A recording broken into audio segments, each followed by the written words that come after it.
Sveiki, taigi kristalo auginimas parengė 9 klasės mokinys Marius Pupius. Taigi jums reikės vadinamo mėlyno akmenėlio, barštelio, slaikelio, siūlelio ir arpartinuko. Na, aiškiai, jame vandens turėtų būti verdančio, čia kas be ko iš tikrųjų. Taigi, supilame mėlynąją akmenėlį į slaiką ar kitų dubinį, kurį norite daryti. Ir užpilame verdančio vandens ir pradedam maišyti, kol nesimatys jokių ant dugno skersaldų nieko.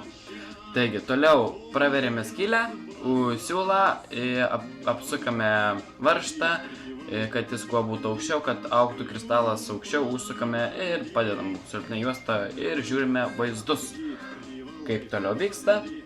Tai va, kai matote, jis auga po biškį, tai va, atsikėlė ryte, wow, atsisukate, išpilate vandenį ir matote rezultatą. Per dugną su šaukštu aš bent jau dariau padaužai, išėmė su siūleliu, jis biškį suskilo, bet nieko tokio. Ir prašom, nukirptą siūlotą ir galite drąsiai nešti mokytojai. Tai va, ačiū dėmesį, šaltiniai, klasiokai mokytojai.